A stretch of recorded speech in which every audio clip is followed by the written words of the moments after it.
Guys, you know, I'm here at the Miracle Garden.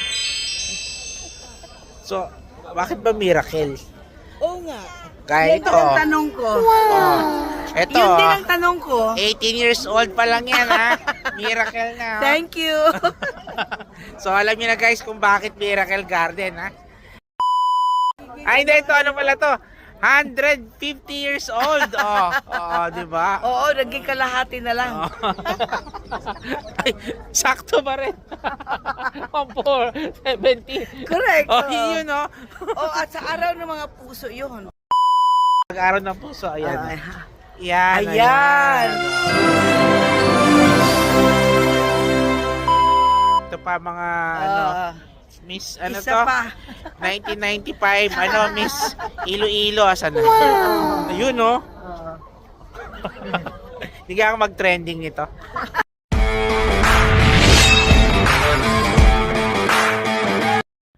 Ayon sa isang alamat, pag nasa Miracle Garden ka raw at humawak ka at humaplos ng isang bulaklak, makakakita ka ng isang bulaklak na pwede mong pitasin, di ba?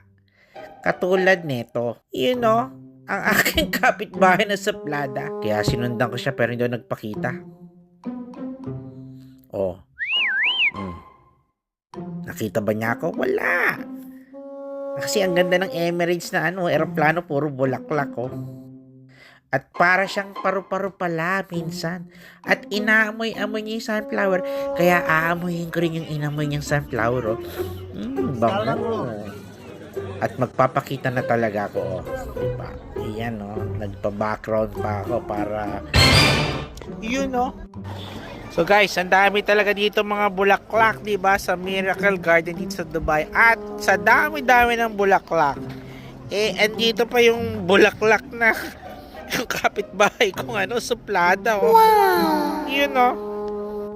Kaya no choice ako kung hindi magpa-picture kasama siya at magpa-selfie or maging photographer niya. Kasi nga, feeling model siya ng Emirates, diba? Kaya when in Dubai, please visit Miracle Garden.